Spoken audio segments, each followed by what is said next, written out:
Regulation of activity of cyclin CDK complex. तो regulation और activity cyclin CD complex का हम आज देखेंगे इस वीडियो में। तो एंजाइम SCF, तो यहाँ पर SCF से मतलब है SCF एक 3 कंपोनेंट से मिलकर बनता है। एंजाइम SCF ये 3 कंपोनेंट से मिलकर बना है, SKF1, क्यूलिन 1 और F बॉक्स प्रोटीन। इन तीनों से मिलके SCF बनता है। तो जो एंजाइम SCF है, एक ये E3 यूबीक्यूटिन लाइगेस है। Enzyme SCF E3 ubiquitin ligase है, जो कि रिस्पॉन्सिबल होता है यूबीक्यूटिनाइलेशन और destruction of G1 cyclin face. तो एंजाइम SCF ये रिस्पॉन्सिबल होता है यूबीक्यूटिनाइलेशन और डिस्ट्रक्शन के लिए G1 साइक्लिन फेस में। अब SCF है क्या? तो SCF मेनली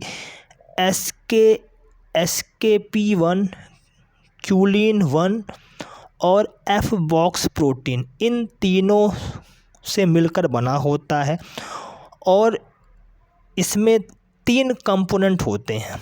तो एक होता है SKP1, एक होता है क्यूलिन 1 और इसके अलावा इसमें एक F बॉक्स प्रोटीन भी होता है। तो SCF में 3 कंपोनेंट होते हैं, SKP1, क्यूलिन 1 और F बॉक्स प्रोटीन। इसके अलावा इसमें एक रिंग डोमेन प्रोटीन भी होता है। तो SCF में इन तीनों के अलावा एक रिंग डोमेन प्रोटीन भी होता है, जिसको बोलते हैं RBX1 भी होता है। E3 यूबीक्यूटिन लाइगेस एक एनाफेज प्रोमोटिंग कॉम्प्लेक्स साइक्लोसोम है। E3 ubiquitin ligase APCC anaphase promoting complex या साइक्लोसोम है, जो कि मेनली S और M फेज साइक्लिन के लिए होता है। ये मेनली S या और M फेज साइक्लिन के लिए ये होता है। अब ये जो APCC जो कॉम्प्लेक्स है, ये 15 से लेके 17 सब यूनिट से मिलकर बना होता है और इसमें क्यूलिन रिंग फिंगर होती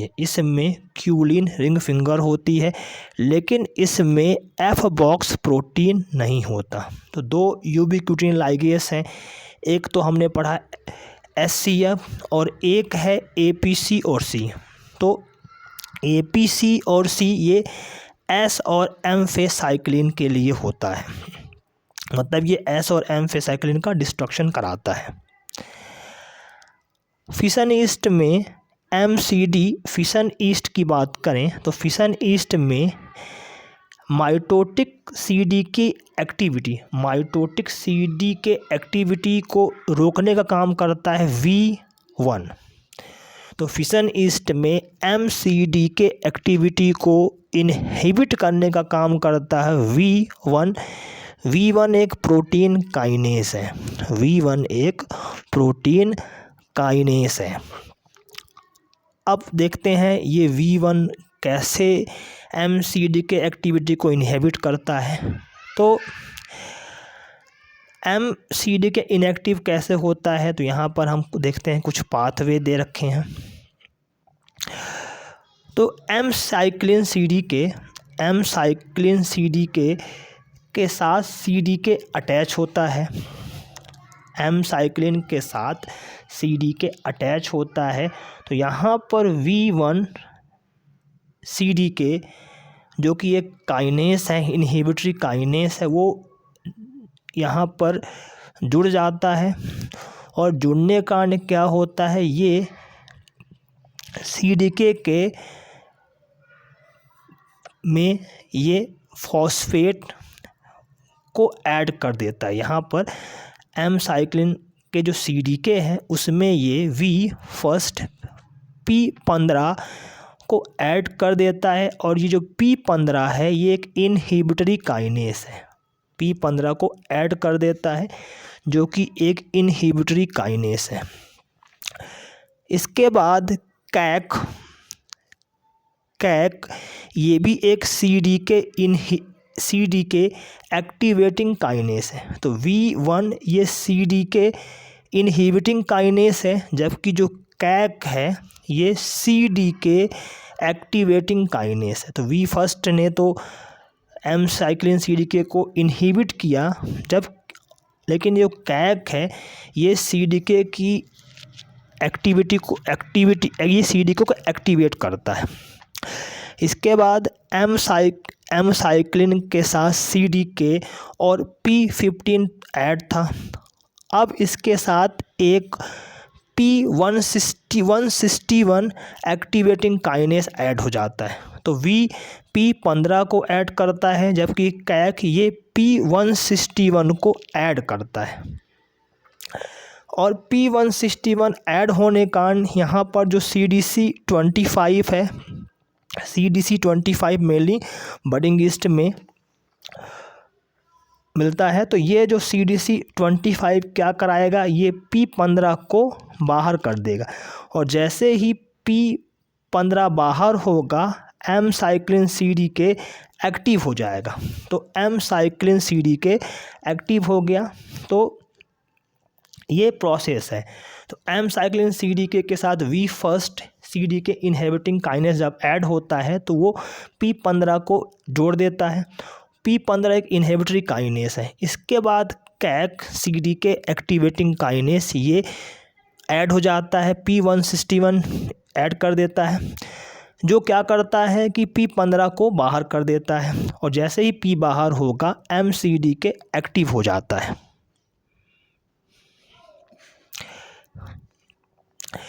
V फर्स्ट की बात करें, V एक ड्यूअल स्पेसिफिक काइनेस है, मतलब ये इसके दो स्पेसिफिक काइनेस इसमें होते हैं। एक तो होता है इसमें सीरीन थ्रियोनिन, एक इसमें होता है सीरीन थ्रियोनिन, और एक इसमें होता है टायरोसिन। तो V फर्स्ट का ड्यूअल स्पेसिफिक काइनेस है, मतलब दो प्रकार के स्पेसिफिक काइनेस को ये इसमें देखने को मिलते हैं। एक तो हो गया सीरीन थ्रियोनिन और एक होता है टायरोसिन।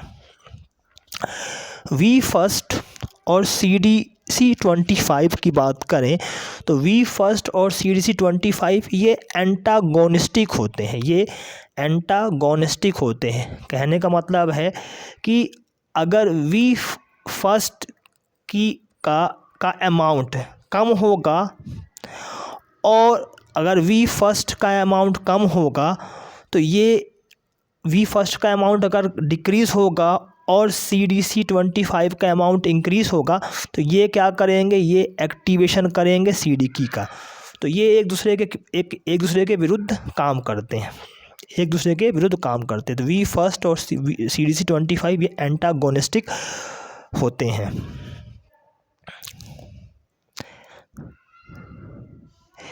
इसके अलावा CDC कॉम्प्लेक्स ये भी रेगुलेटेड करते हैं। CDC कॉम्प्लेक्स को CDK इनहिबिटर प्रोटीन भी रेगुलेट करते हैं। तो CDK कॉम्प्लेक्स को CDK इनहिबिटर प्रोटीन भी रेगुलेट करते हैं। तो दो प्रकार के CKI कंट्रीब्यूट करते हैं सेल साइकिल कंट्रोल मैमल्स में। तो दो प्रकार के CKI कंट्रीब्यूट करते हैं सेल साइकिल में, जो कि कंट्रोल करते हैं मैमल्स के सेल साइकिल को। तो दो टाइप के कौन कौन से हैं, एक हो गया किप CIP और एक है किप CIP और किप फैमिली। तो इसमें मेनली हैं P21, P27 और P57। तो CIP और किप फैमिली में तीन टाइप के हैं। तो एक P21 हो गया, एक P27 हो गया और एक P57, ये किप फैमिली के मेंबर हो गए। और एक होता है INK4 फैमिली, तो सिप किप, तो इसमें P21, P27, P57 और एक INK4 फैमिली की बात करें इसमें होता है P16, P15, P18 और P19। अब हम देखते हैं रोल ऑफ साइक्लिन की बात करें तो रोल हम देखते हैं MCDK की। MCDK का रोल क्या है, तो MCDK को माइटोसिस प्रमोटिंग फैक्टर या मैचुरेशन प्रमोटिंग फैक्टर भी कहते हैं। MCDK को माइटोसिस प्रमोटिंग फैक्टर या मैचुरेशन प्रमोटिंग फैक्टर भी कहते हैं। इसका जो सिंथेसिस है, ये इसका सिंथेसिस होता है मेनली S और G2 फेस। S और G2 फेस के बाद MCDK का सिंथेसिस होता है। इसके हम काम की बात करें तो इसका मेन काम है क्रोमोसोम का कंडेंसेशन करना, न्यूक्लियर इन्वलप का ब्रेकडाउन, माइटोटिक स्पिंडल की असेंबली और कंडेंस्ड क्रोमोसोम का अलाइनमेंट मेटाफेस प्लेट में करने में। तो क्रोमोसोम का कंडेंसेशन, न्यूक्लियर इन्वलप का ब्रेकडाउन, माइटोटिक स्पिंडल की असेंबली और क्रोमोसोम कंडेंसेशन को अलाइन करना मेटाफेस प्लेट में, ये इसके कुछ इम्पॉर्टेंट फंक्शन है। तो MCDK में कुछ प्रोटीन होते हैं जो इम्पॉर्टेंट रोल प्ले करते हैं। तो इसमें मेनली दो टाइप के प्रोटीन प्ले करते हैं, एक तो होगा जिसका नाम है कंडेंसिन और एक है लैमिन। तो यहाँ पर MCDK में दो प्रोटीन का बहुत बड़ा काम होता है, एक तो कंडेंसिन प्रोटीन है और एक है लैमिन प्रोटीन। तो इनके नाम से स्पष्ट हो रहा है कि जो कंडेंसिन प्रोटीन है ये माइटोटिक क्रोमोसोम का कंडेंसेशन कराता है और जो लैमिन है ये एक स्टेबलाइज करता है, न्यूक्लियर मेम्ब्रेन स्टेबलाइज करता है नेटवर्क। ये एक स्टेबलाइजिंग नेटवर्क है न्यूक्लियर मेम्ब्रेन का, ये स्टेबलाइजिंग नेटवर्क है न्यूक्लियर मेम्ब्रेन का। कंडेंसिन की बात करें तो कंडेंसिन ये दो प्रकार के प्रोटीन से मिलकर बना होता है, एक SMC और एक नॉन SMC प्रोटीन। तो कंडेंसिन दो प्रकार के प्रोटीन से मिलकर बना है, एक होता है SMC और दूसरा होता है नॉन SMC प्रोटीन। कंडेंसिन प्रोटीन एक बहुत इम्पॉर्टेंट की ड्राइवर है, एक बहुत इम्पॉर्टेंट की ड्राइवर है माइटोटिक क्रोमोसोम का। तो कंडेंसिन का बहुत महत्वपूर्ण रोल है, की रोल होता है माइटोटिक क्रोमोसोम में और ये फॉस्फोराइलेटेड होता है साइक्लिन CDK के द्वारा। तो इसका जो फॉस्फोराइलेशन होता है साइक्लिन CDK के द्वारा होता है। दो प्रकार के इसमें इसका जो फॉस्फोराइलेशन कराने वाले जो CDK हैं तो इसमें दो प्रकार के हैं, एक तो पोलो और एक है अरोरा B काइनेस। तो पोलो और अरोरा B काइनेस के द्वारा कंडेंसिन का फॉस्फोराइलेशन होता है।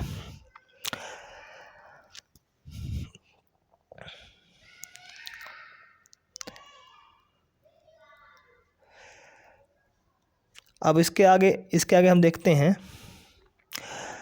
सेफेरेस की बात करें तो अब देखें इसका कैसे काम होता है। तो जो सेफेरेस है, सेफेरेस की बात करें तो सेफेरेस क्या है, एक यूबिक्यूटिनस सिस्टीन प्रोटीज है। सेफेरेस एक यूबिक्यूटियस सिस्टीन प्रोटीज है। तो क्या होता है कि जो सिक्यूरिन है, सिक्यूरिन सेफेरेस से जुड़ जाता है, सिक्यूरिन सेफेरेस से जुड़ जाता है और इसको इनएक्टिव कर देता है। सिक्यूरिन सेफेरेस के साथ ऐड हो जाता है और उसको इनएक्टिव कर देता है। इनएक्टिव करने के बाद अब सेफेरेस को सिक्यूरिन से अलग करने के लिए APCC एनाफेज प्रोमोटिंग कॉम्प्लेक्स और CDC20 आपस में जुड़ जाते हैं। आपस में जुड़ने के बाद ये सिक्यूरिन का यूबिक्यूटिनेशन करा देते हैं। सिक्यूरिन का ये यूबिक्यूटिनेशन यूबिक्यूटिनेशन करा देते हैं, जिसके कारण क्या होता है, सल्फेरेस अलग हो जाता है और सल्फेरेस एक्टिव हो जाता है।